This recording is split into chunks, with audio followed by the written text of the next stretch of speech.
안녕하세요. 저는 올해 30대 중반인 여자입니다. 저는 어렸을 때부터 최악의 가정환경에서 자라왔어요. 어머니는 저를 낳자마자 돌아가셨고 아버지와 단둘이서 살았죠. 아버지는 저보고 제가 어머니를 죽였다며 화풀이를 하셨습니다. 손찌검이나 막말을 하는 건 기본이었죠. 저는 어렸을 때부터 이렇게 살아와서 다른 집 가족들도 다 이렇게 사는 줄 알았습니다. 친구가 없었을 때에는 다른 집도 이렇게 사는데 나만 힘든 게 아닌 거라고 생각했죠.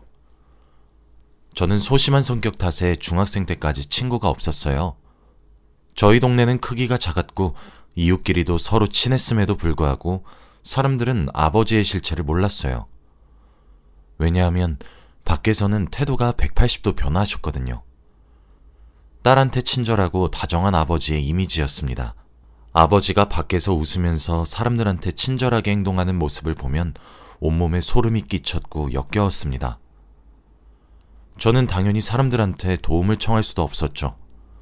사람들은 저희 아버지를 굉장히 좋아했거든요. 하다못해 이웃집 아주머니들한테 인기가 아주 많았습니다. 아유, 우리 남편이 806호 아저씨 반만이라도 닮았으면 좋겠네 라고 하실 정도로요. 정말 하루하루 악착같이 버텼습니다. 얼른 학교를 졸업하고 이 집구석에서 도망쳐야겠다고 다짐했죠. 그런데 어느 날 한 친구가 저에게 다가와 주었어요. 저는 항상 땅만 보고 걷고 옷도 매일 똑같은 거에다가 어딘가 그림자가 진 것처럼 축 처져 있었습니다. 당연히 어두워 보이는 저에게 다가오는 사람은 아무도 없었죠. 그런데 한 여자아이가 다가왔어요. 그 친구는 저희 반 친구였는데 먼저 저에게 같이 놀자고 하더라고요. 그때 제가 초등학교 5학년 때였을 겁니다. 한창 학교에 공기놀이가 유행이었어요. 그래서 학교 친구들이 매일 쉬는 시간대마다 공기놀이를 하고 있으면 저는 혼자서 책상에 앉아 멍하니 쉬는 시간이 끝나기를 기다려야 했죠. 솔직히 저도 공기놀이를 하고 싶었는데 제가 낄 수 없었습니다. 그런데 그 친구가 먼저 저에게 다가와서 공기놀이를 하자고 하는 거예요. 저는 너무 기쁜 마음에 좋다고 했고 그 친구와 그날부터 친해졌습니다. 그 친구의 이름은 민영이었는데 민영이는 얼굴도 예쁘고 성격도 좋아서 친구들한테 인기가 많았어요.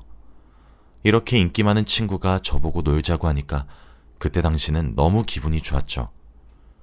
그렇게 몇 주 동안 민영이와 단짝으로 지냈습니다. 밥도 같이 먹고 등하교도 같이 하고 말이죠. 민영이는 같이 지내면 지낼수록 정말 재밌고 성격이 좋은 친구였어요. 정말 행복했고 마음도 잘 맞는 친구여서 오래오래 친구를 하고 싶었죠. 어느 날은 학교를 마치고 민영이 집으로 가서 놀고 민영이 부모님과 함께 저녁밥을 먹었습니다. 그런데 처음 느껴보는 포근하고 밝은 분위기에 저도 모르게 밥을 먹으면서 눈물이 흘렀습니다. 제가 갑자기 울어버리니까 민영이 부모님이 당황하시더라고요. 어머, 혜진아. 미안해. 혹시 밥이 입에 맞지 않니? 아니요, 아니에요. 너무 맛있어서 그래요. 저는 지금이라도 당장 집에서 나와 민영이 집에서 살고 싶었습니다. 그 자리에서 밥을 2공기나 먹고 집으로 돌아갔죠. 역시나 제가 집에 늦게 들어가서 그런지 아버지께서 화가 잔뜩 나셨더라고요. 그리고 그날따라 회사 일도 잘 안 됐는지 화가 더 많이 나신 것 같았습니다. 아버지는 직장을 다니시지 않고 매일 아침마다 일자리 센터로 가셔서 공사장에서 일용직을 하세요. 그런데 그날 하필 일이 구해지지 않아 출근을 못 하셨죠. 엎친 데 덮친 격으로 화가 나신 아버지는 역시나 저한테 화풀이를 하기 시작하셨습니다. 저는 아버지가 방에서 청테이프를 가지러 가셨을 때가 세상에서 가장 무서워요. 몇십 년이 지난 아직까지도 청테이프는 쳐다도 보지 못합니다. 아무튼 그날도 그렇게 끝이 났어요. 저에게는 그런 날이 일상이었기 때문에 많이 슬프진 않았습니다. 다음날 학교를 가서 여느 때와 다름없이 학교에서 노는데 민영이가 저한테 그러더라고요. 어제는 자기 집에서 놀았으니 오늘은 저희 집에서 놀자고 말이에요. 사실 저와 아버지 빼고 다른 사람을 한 번도 집에 들인 적이 없습니다. 저희 집은 민영이 집과 다르게 어둡고 삭막해서 민영이가 혹시라도 싫어하면 어떡할까 고민됐어요. 제가 이렇게 고민하고 있으니 민영이가 제발 가자고 매달리더군요. 학교를 마치고 집에 가면 아버지가 계시지 않으니 아버지와 마주칠 일도 없었고 아버지가 퇴근하기 전에 민영이를 보내면 되겠다는 생각으로 그러자고 했어요. 저도 친구를 저희 집에 불러서 같이 놀면 민영이와 더 친해질 수 있다는 생각에 승낙했던 것 같습니다. 학교를 마치고 민영이와 함께 저희 집으로 갔어요. 당연히 아버지는 출근을 하시고 집에 안 계실 줄 알았습니다. 그런데 현관문을 열었더니 신발장에 아버지 신발이 놓여 있었어요. 저는 너무 놀라서 집으로 들어오려는 민영이를 밀어내려고 했습니다. 그런데 현관문을 연 소리를 들은 아버지가 방에서 나오셨고 민영이와 저를 보았어요. 아버지의 표정은 갑자기 나빠졌습니다. 저는 그때 직감했어요. 무언가 잘못되었다고요. 저는 민영이한테 다음에 놀러오라고, 미안하다고, 내일 학교에서 보자고 하면서 냅다 밀어버렸고 현관문을 닫아버렸어요. 민영이는 영문도 모른 채 쫓겨났습니다. 집에는 저와 아버지 단둘이 있었죠. 그런데 아버지가 저한테 혜진아, 집에 친구를 데리고 오면 아빠 허락을 받아야지. 내가 너 그렇게 가르쳤니? 라고 하셨습니다. 저는 다음날 학교로 갔어요. 그런데 민영이가 어제와 달랐습니다. 저를 피하는 느낌이 들었거든요. 제가 공기놀이를 하자고 해도 바쁘다고 저를 피했고 제 근처에는 오지도 않았습니다. 저는 이유를 알 수 없었어요. 어제까지만 해도 친했던 민영이가 갑자기 왜 저를 피하는지 말이죠. 그런데 며칠 뒤 학교에 소문이 돌았습니다. 제가 민영이를 때렸고 민영이한테 친구하지 말자고 했다고 말이죠. 이 소문은 민영이가 냈습니다. 저는 반박을 할 수도 없었어요. 이미 친구들은 민영이 말만 철석같이 믿었거든요. 아마 제가 민영이한테 갑자기 나가라고 밀고 언성을 높여서 민영이가 그렇게 받아들인 것 같아요. 그때 저는 너무 어렸기에 제가 잘못한 줄 알았어요. 그래서 민영이한테 찾아가서 사과했습니다. 그럴 의도는 아니었다고 말이죠. 그런데 민영이가 저한테 묻더군요. 그럼 그때 왜 날 집에 못 들어가게 했는데? 라고 말이죠. 저는 아무 말도 할 수 없었습니다. 차마 제 입으로 우리 아빠가 널 때릴 것 같아서 라고 할 수 없었어요. 그래서 혼자 땅바닥만 보고 있었습니다. 아무 말 하지 않는 저를 보고 민영이는 아직 반성의 기미가 보이지 않는다며 용서해주지 않겠다고 했죠. 저는 그렇게 다시 혼자가 되었습니다. 사실 생각해보면 원래 혼자였는데 잠깐 꿈을 꾼 것 같아요. 이렇게 혼자 남겨진 게 원래 저인데 말이죠. 그렇게 초등학교를 졸업하고 중학교는 일부러 먼 곳으로 갔어요. 초등학교 친구들도 없고 집이랑도 멀어서 늦게 집에 도착하게 말이죠. 거기서도 저는 여전히 혼자였고 공부만 했었기에 고등학교도 좋은 곳으로 갈 수 있었어요. 고등학교는 다른 지역으로 가고 싶었지만 아버지가 절대 안 된다고 하셔서 어쩔 수 없이 저희 동네에 있는 고등학교로 진학했습니다.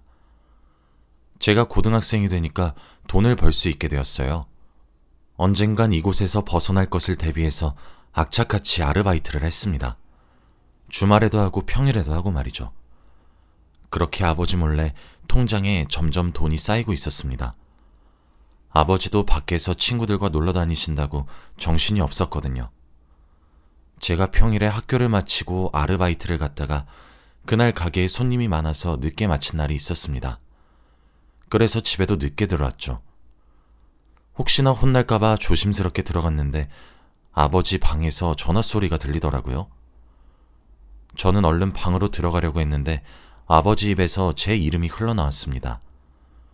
무슨 내용일까 궁금해서 조용히 방문에 귀를 대고 들어보았어요.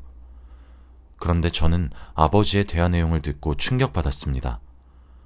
바로 아버지가 저를 돈 많은 할아버지한테 돈을 받고 결혼시키려는 사실을 알게 되었거든요. 그때 저는 고2였고 고등학교 졸업을 하자마자 그 할아버지한테 보낼 거래요.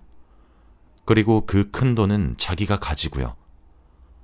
아버지가 저를 팔아서 돈을 벌 생각을 하고 있다는 것을 알고 경악을 금치 못했습니다. 저는 한시라도 급히 이 집에서 탈출해야 했어요.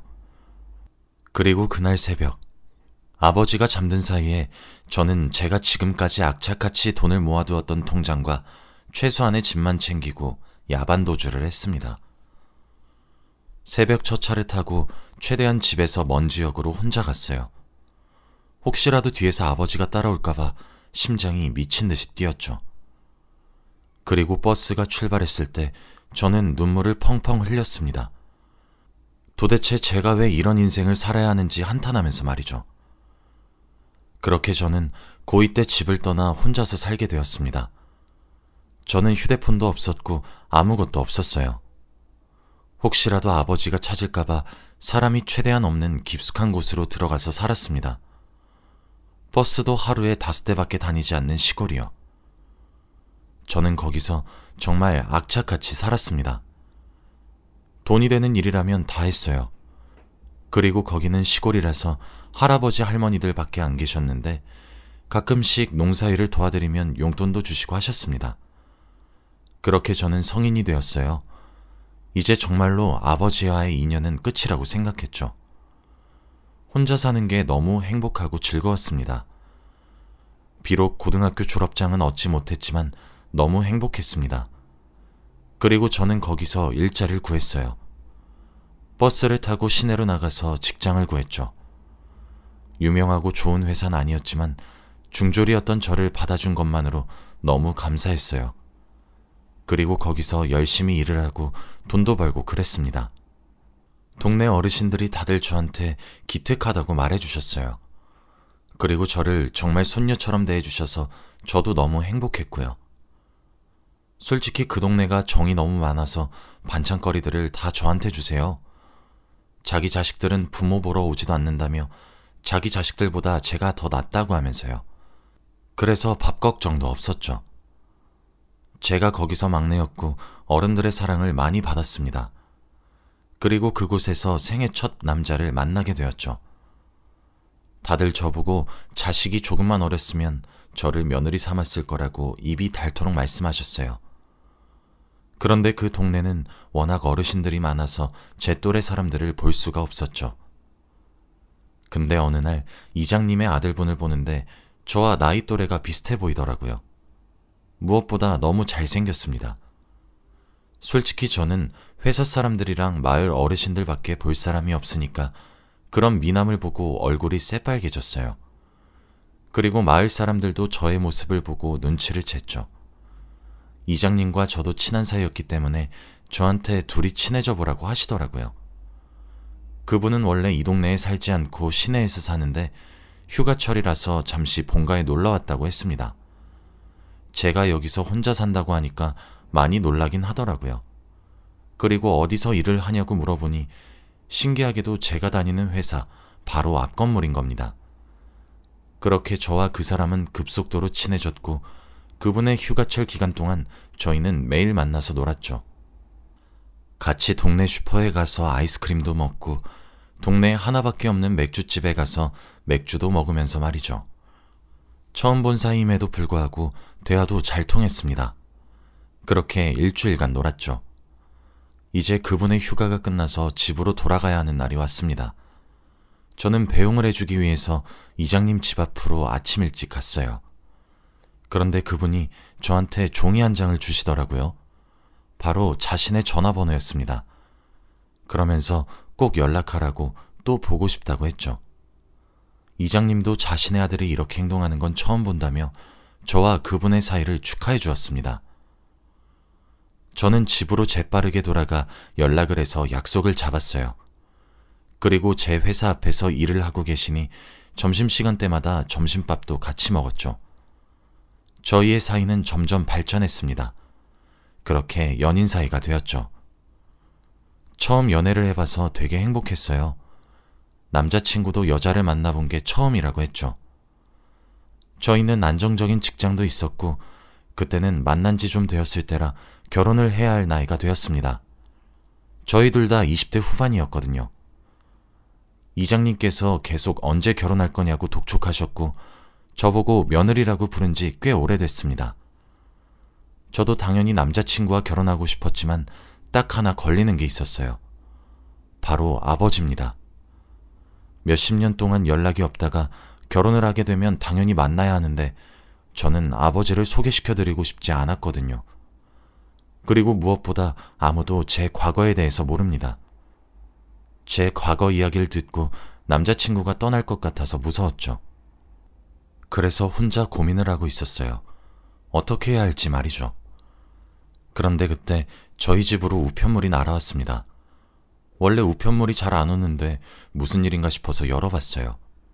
그런데 전 내용을 보자마자 심장이 내려앉는 기분이 들었습니다. 바로 아버지에 관한 내용이었거든요. 아버지가 국민기초생활보장을 신청하셨는데 부양 의무자가 제 이름으로 되어 있었습니다. 저는 갑자기 과거의 기억이 머릿속에서 스쳐 지나갔어요. 너무 무섭고 두려웠습니다. 지금이라도 당장 아버지가 저를 찾아올 것만 같았거든요. 그리고 그날 저녁 몇십 년 만에 아버지한테서 전화가 왔습니다. 모르는 번호로 왔길래 아무 생각 없이 받았어요. 그런데 목소리를 듣고 정말 아무 말도 할 수 없었습니다. 혜진아, 아빠다. 내가 너 어디 있는지 모를 것 같니? 부양 의무자 너로 된 거 받았지? 그러니까 너 부양비 아빠한테 보내야 돼. 조만간 얼굴 한번 보자. 아빠, 우리 딸 어떻게 컸는지 너무 궁금하네. 아버지는 자기 할 말만 하고 전화를 끊었어요. 저는 집에서 혼자 몸을 벌벌 떨고 있었고 눈물이 났습니다. 지금이라도 당장 방문을 열고 청테이프를 가지고 아버지가 들어올 것만 같았거든요. 그런데 그때 누군가 현관문을 쾅쾅 두드렸습니다. 너무 무서워서 혼자 구석에서 몸을 웅크리고 얼른 가길 바랬어요. 그런데 밖에서 들리는 목소리는 남자친구였습니다. 혜진아! 혜진아! 안에 있어? 저는 남자친구라는 소리에 현관문을 열어주었죠. 알고 보니 제가 몇 시간 동안 연락이 되지 않아서 걱정되는 마음에 시내에서 여기까지 택시를 타고 왔다고 합니다. 그런데 제 몰골을 보고 남자친구가 굉장히 놀라더라고요. 도대체 무슨 일이길래 이렇게 몸을 떠냐고 말이죠. 저는 제 이야기를 단 한 번도 누군가에게 해본 적이 없습니다.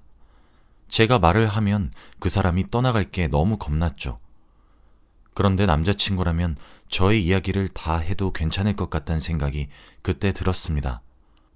그리고 결혼할 사이라면 어차피 알아야 할 이야기니까요. 그날 저는 생애 처음으로 다른 사람에게 저의 과거에 대해 모조리 다 이야기했습니다. 그리고 아버지의 부양비를 내야 하는 것과 전화가 온 것까지 말이죠. 한 번도 입 밖으로 꺼내본 적 없는 저의 과거 이야기를 한꺼번에 하니까 정말 과관이더라고요. 말을 하면 할수록 남자친구의 표정은 일그러졌습니다. 그렇게 몇십 분 동안 저의 인생 이야기를 다 말했어요. 전 이제 남자친구와 헤어질 줄 알았습니다. 저 같은 사람이랑 결혼 못하겠다고 할 줄 알았죠. 그런데 남자친구의 반응은 의외였습니다. 저를 꼭 안아주면서 위로를 해주었거든요. 그리고 남자친구는 울고 있었습니다. 혜진아, 어떻게 어릴 때부터 그렇게 힘들게 살아왔어? 미안해. 내가 먼저 몰라봐서 정말 미안해. 그동안 정말 힘들었겠다. 이제 나만 믿어. 내가 너 평생 책임질게. 나한테 기대해. 저는 남자친구의 말을 듣고 정말 펑펑 울었어요. 제가 평소에 듣고 싶던 말들을 다 말해주었거든요. 단 한 명도 저한테 위로를 해준 적이 없습니다. 그리고 남자친구는 저에게 우리 이제 아픈 거 같이 헤쳐나가자. 그러니까 우리 결혼해 당장. 이라고 했죠. 저는 좋다고 나도 결혼하고 싶다고 말했습니다. 그러면서 남자친구는 부양기피 사유서를 제출하라고 하더라고요. 그러면 아버지를 부양하지 않아도 된다고 하면서요. 저보다 이 일에 관심을 많이 가져주는 남자친구한테 너무 고마웠습니다.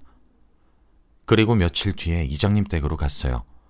정말 물사대기 맞을 각오하고 갔습니다. 제 과거를 알게 된다면 결혼은 무조건 반대할 거라 생각했거든요. 남자친구의 부모님은 저를 보자마자 이제야 인사를 드리러 왔냐며 좋아하셨습니다. 그리고 식사를 하다가 제가 말씀드렸어요. 저의 아버지에 대한 이야기를 말이죠. 저는 말을 하는 내내 고개를 들 수 없었습니다. 항상 저를 환하게 웃으면서 봐주시던 이장님의 얼굴이 일그러져 있을 것 같았거든요. 그렇게 긴 저의 이야기가 끝나도 저는 고개를 들지 못했습니다. 그렇게 한 몇 분 동안 침묵이 흐른 것 같아요. 그런데 남자친구 부모님께서 하신 첫 말씀을 듣고 저는 놀라고 말았습니다. 혜진아, 그걸 왜 이제야 말했니? 넌 우리 딸이니까 너의 모든 일들은 우리 집에서 해결하셨구나. 우리가 너 도와줄 테니 이제는 마음고생하지 말고 편히 살자. 그리고 남자친구 어머님께서 눈물을 뚝뚝 흘리시면서 그동안 마음고생이 얼마나 많았겠니? 그 어린 나이에 라고 하셨죠. 저는 정말 좋은 분들을 만난 것 같습니다. 이런 답변을 하실 거라고 상상도 못했는데 어떻게 이럴 수 있죠? 저는 시부모님과 남자친구 덕분에 아버지를 떨쳐낼 수 있을 것 같았습니다. 그리고 얼마 후 아버지께서 저를 찾아오셨어요. 연락도 없이 저희 집으로 말이죠. 그런데 마침 그곳에 시부모님과 남자친구까지 다 계셨어요. 저희 아버지를 보고 다들 눈살을 찌푸리셨죠. 아버지는 행복하게 살고 있는 저를 보고 많이 놀란 눈치더라고요. 그리고 제가 부럽지 않다는 듯이 갑자기 자기 이야기를 시작했습니다. 자기는 지금 아내가 있대요. 그런데 사기 결혼이라고 했습니다. 마치 그게 자신의 자랑이라는 듯이 말하셨죠. 자신이 아직 여자들한테 인기가 많다는 듯이 말하셨습니다. 들어보니 상대 여자의 아이가 어렸을 때 결혼을 해서 그 아이는 아버지가 자신이 친아빠인 줄 안대요. 그리고 아버지는 그 여자한테 자신은 임신을 시키지 못하는 병이 있어서 결혼도 한 적 없고 아이도 없다며 거짓말을 했다고 합니다. 아이는 지금 초등학교 저학년이라면서요. 그러면서 나도 너처럼 가정이 있다고 했죠. 아버지의 이야기를 듣고 너무 놀랐습니다. 그러면서 저한테 부양기피 사유서를 파기하래요. 부양비 내라면서요. 자식이라면 무조건 해야 하는 도리래요. 어떻게 그렇게 당당할 수 있나요? 어릴 때부터 부모 노릇을 단 한 번도 해준 적이 없으면서 어떻게 자식일 수 있습니까? 저는 아버지와 있었던 모든 날들이 다 하나같이 최악이었는데 말이죠. 몇십 년이 지난 지금까지도 저는 청테이프 근처도 가지 못합니다. 무엇보다도 고등학생 때부터 저는 이 시골에 혼자 악착같이 살아왔고요. 거의 한평생 아버지는 저에게 없는 존재나 마찬가지였습니다. 그런데 이제 와서 자신의 부양비를 내라뇨? 그것도 사기 결혼으로 가정을 꾸린 사람한테요?